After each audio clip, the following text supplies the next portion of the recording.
Differences on display. A recap and analysis of the latest debate among Democratic presidential hopefuls, including why Planned Parenthood is not happy. Rising tension. China appears set to intervene in the turmoil in Hong Kong. We hear from a Catholic student in the former British territory. And putting and prayers. An Anglican Cathedral in England makes an unusual addition. Why some Catholics believe it's a bad decision. On EWTN News Nightly for Wednesday, July 31st, 2019.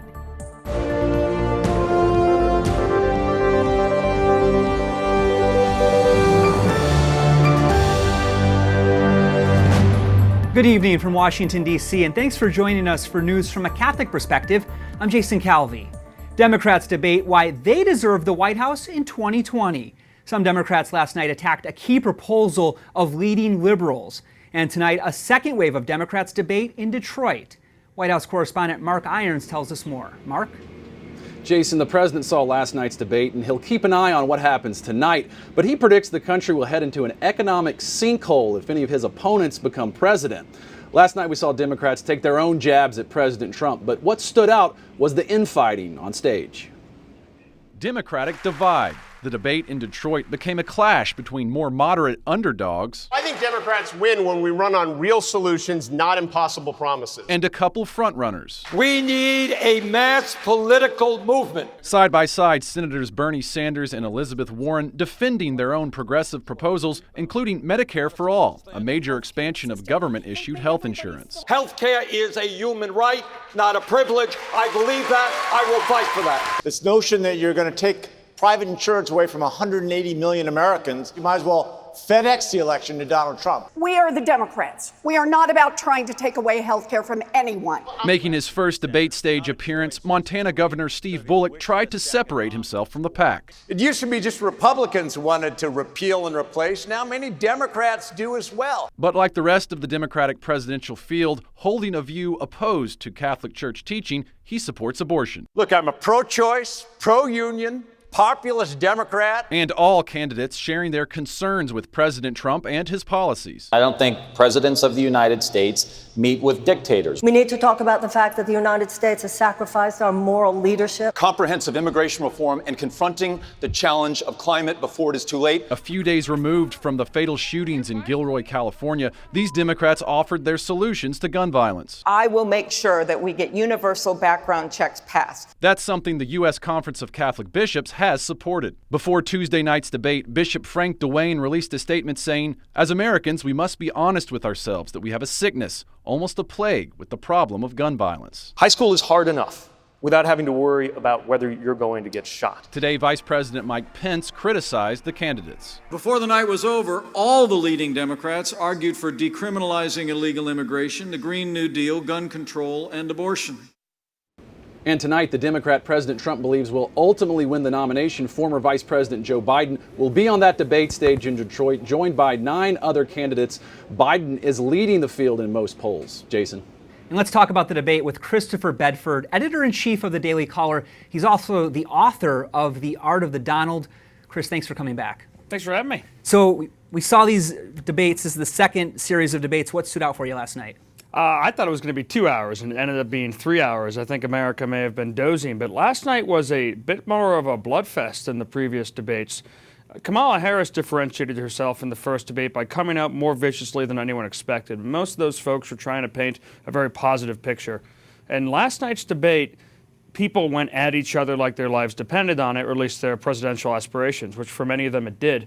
And it was probably, despite Delaney showing some incredibly good fundraising numbers today, his team reports 10 times his fundraising levels, it was probably among the last gasps of the moderates of the Democratic Party, folks coming forward and saying, why are we going to do Medicare for all? Why are we going to decriminalize the border? Why are we going to do all of this? Let's hold back and try to actually pass legislation that will go down the middle.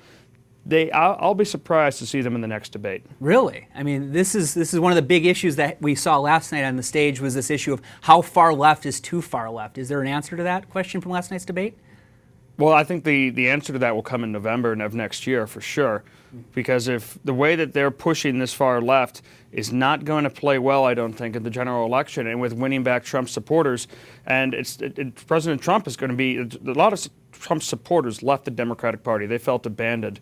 All these ideas right now of displacing the union guys more for international treaties, for the environmentalists, for all that, that's not going to win them back. One of the issues that was not brought up last night was the issue of abortion. And I want to read to you what Planned Parenthood, they were not happy with the line of questioning last night. Here's what they said. They said, as the American people decide their vote, they deserve to hear about the candidates' visions for how they will protect and expand access to abortion. We call on the Democratic National Committee and CNN to ensure that efforts to protect abortion access are discussed. So looking ahead to tonight's debate, do you think this tweet, these series of tweets are going to change things and there'll be questions tonight on abortion? They're typically responsive, and usually if Planned Parenthood's upset, that makes most good people happy. But they have a point here in that I think Catholics and non-Catholics have a right to understand if these candidates stand for unrestricted access for abortion. That's something that dominated the beginning. It became a litmus test of sorts during the last primary round, and it's something that should be explored. I think it may be explored more, but I do think I will give it to the moderators last night, not so much Don Lemon at all, but the other two, Jake Tapper and Dana, that they did keep the questions good, and I thought it was a well-moving debate that did focus on issues that were still of national importance. That was one of the criticisms, was the time limits were so short that some people got wound up and they just had to stop right then and there. They didn't get to finish their thoughts. It was a couple of stump speeches, and people should stop. They should stop trying to tell personal stories halfway through their time. They did that over and over again, and they always got cut off. I want to talk again about tonight's debate. Joe Biden, the front runner, is going to take that stage, and he did get knocked around last time by Kamala Harris. Some very difficult questions. What do you think he needs to do tonight to help his chances of winning this nomination? And that was so unbelievable, to be so viciously attacked and called a racist, even though she said, I'm not calling you a racist, on 50-year-old busing policy that was bad politics, bad policy, and hurt neighborhoods. She came at it, and it turns out she wasn't actually entirely truthful on her own experiences with busing, maybe exaggerating. But he had some of the best debate coaches that the Democratic Party has to offer. He had all the preparation he has to offer. The problem is when you get removed from power, even for a few months, and from constantly exercising your mind every day, as Joe Biden did, it seemed that he may not quite have the old political acumen to take it on again, and his supporters will be watching very closely to see if he does. We'll see if he recovers tonight. Chris Bedford from the Daily Caller, thank you so much for your time today. We appreciate it. Thank you. And the Senate debates a budget deal. Supporters say passing it will stop a government shutdown. And it allows our government to be funded on time and on budget. It also avoids 30 poison pill policy riders on everything from taxpayer funding for abortion to immigration law from reaching the president's desk. Above all, this agreement delivers on our most fundamental responsibility, which is to provide for our common defense. But not all in Senator Cornyn's Republican Party agree. Rand Paul of Kentucky criticized the deal. He says he wants the government to cut spending. And all around me on my side of the aisle are those who clamor and say, our military is hollowed out and can't complete its mission. Well, perhaps the mission's too big for the budget. Maybe it's not a problem of having enough money. Maybe it's a problem of making our mission to be everything to everyone around the world. Supporters say the budget agreement protects the Pentagon and other U.S. agencies by stopping $125 billion in automatic spending cuts. Senate Majority Leader Mitch McConnell predicts it'll pass. A Michigan priest accused of abuse says he's innocent. The Diocese of Saginaw in May suspended Father Dennis Kaharchek. He now says that announcement damaged his reputation and credibility. The diocese is investigating an allegation against him. North Korea launches its second missile test in less than a week. The South Korean military says the North fired 2 short-range ballistic missiles. Experts believe the move is meant to put pressure on the United States over stalled nuclear talks. The test would break UN Security Council resolutions.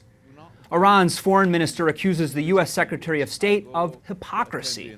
That's because Mike Pompeo says he wants to speak directly to the Iranian people. Mohammad Javad Zarif says Pompeo turned down their media's several interview requests. Pompeo has offered to visit the country. He asked Monday if Iran's regime was scared to have him talk directly to the people. Iran meets with rival the United Arab Emirates. It's the first time in 6 years they've come together to discuss maritime security. The UAE has agreed with the American sanctions against Iran, but these meetings centered on border security and navigating shared waters. 2 Catholic cardinals visit Rohingya refugees. Violence forced more than 700,000 Rohingya to escape their country of Myanmar. Thousands of migrants seek safety in neighboring Bangladesh. Filipino Cardinal Luis Antonio Tagle toured a refugee camp. He's the Archbishop of Manila. He was joined by Cardinal Charles Bo of Myanmar. The Holy See plans a new system for the reporting of clergy sex abuse. The Vatican newspaper says it'll be in place by the end of the year. It comes after a new set of guidelines for handling abuse went into effect June 1st. Joining me now is Courtney Grogan, Rome correspondent for Catholic News Agency. Courtney, what is the Vatican saying about this new reporting system? The new Vatican system for reporting crimes of sexual abuse created the position of a designated contact person for anyone who has information or suspicions that a minor or vulnerable adult is at risk of abuse within Vatican City-State. The Vatican has appointed Monsignor Robert Oliver to be their designated contact person. Monsignor Oliver currently serves as the Secretary of the Pontifical Commission for the Protection of Minors. And Courtney, how did this come about? Pope Francis issued the new laws in a motu proprio published March 29th. Under the new norms, which went into effect on June 1st, officials in the Roman Curia and Vatican City-State are obliged to report without delay any knowledge or well-founded suspicion of abuse against a minor or vulnerable adult. The failure to report abuse in a timely manner is punishable by a fine of 1,000 to 5,000 euros. Okay, and what does this mean for the universal, for the whole church? These guidelines for Vatican City were part of the concrete measures announced at the end of the Vatican Abuse Summit in February as the first important step to addressing the sexual abuse crisis. According to the Holy See Press Office, Pope Francis hopes that these norms for reporting sexual abuse will help people to see that the Church must always be an increasingly safe home for children and the most vulnerable. Courtney Grogan from the Catholic News Agency, thank you so much for joining us from Rome today. Thank you. Thank you, Jason. Coming up, a Catholic student gives us an update on the worsening situation in Hong Kong.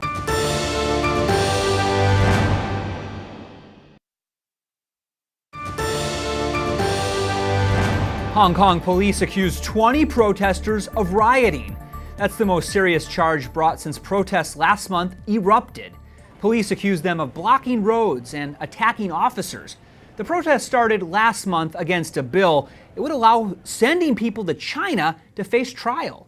That bill is now on hold. Let's talk about this with the acting president of the Hong Kong Federation of Catholic Students, Edwin Chow. He joins us on Skype from Hong Kong. In June, you told us about the protests erupting over a controversial bill. That bill would have allowed Hong Kong to send criminals to China for trial. The bill is on hold for now. So why are you still protesting? Yeah, first, thank you for having me again. So why we keep protesting? Because we actually oppose the violent acts of the police. Because every time they use the tear gas and use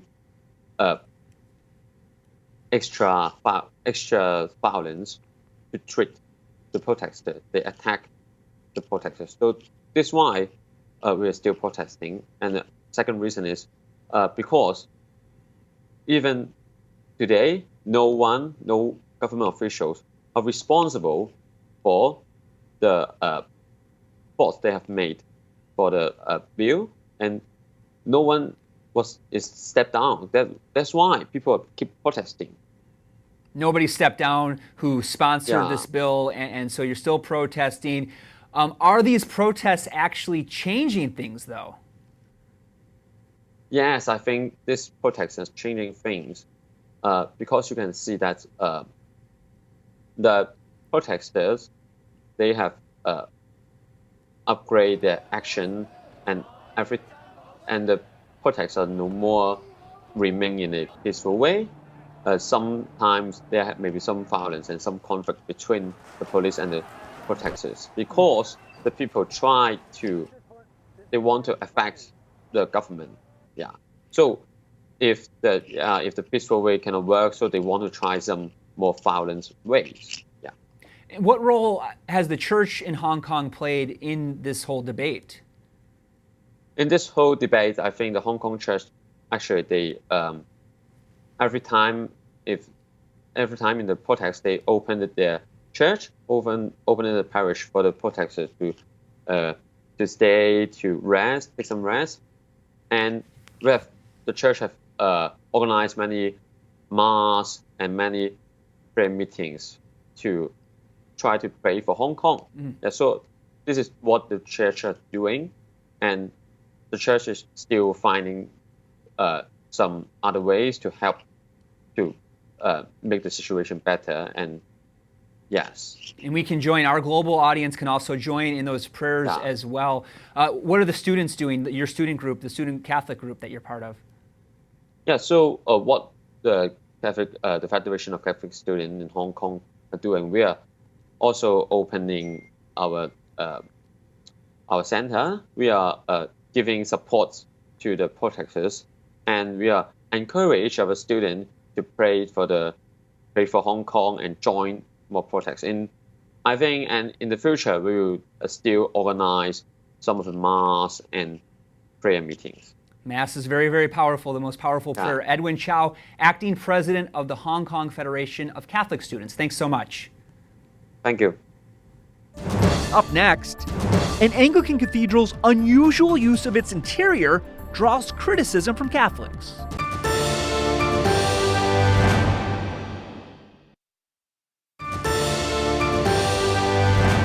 Anglicans find a unique use for a medieval cathedral.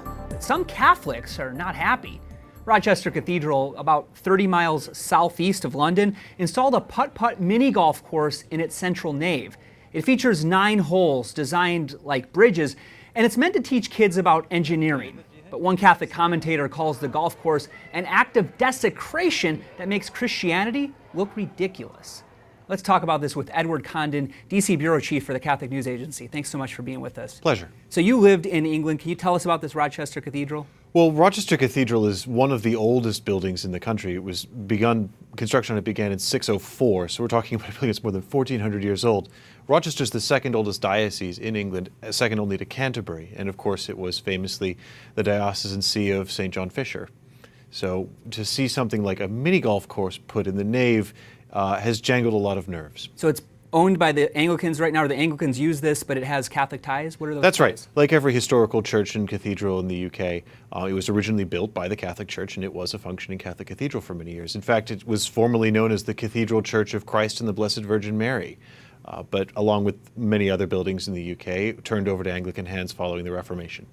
So you're a canon lawyer. Could anything like this ever happen in a Catholic church? I certainly hope not. Canon law is very clear that sacred spaces, a cathedral nave being one of them, are reserved exclusively for the use or promotion of religion, piety, and worship, and that anything else is strictly forbidden. And in cases like this, the church actually says in canon law that if there's such a grave scandal caused by things that are foreign to religion or worship of God in a sacred space, that you're to stop worshiping there, at least until the scandal has been repaired and some rite of atonement has been performed. We've seen on social media, Catholics have been blasting this move by the Anglicans. Why have they been so upset?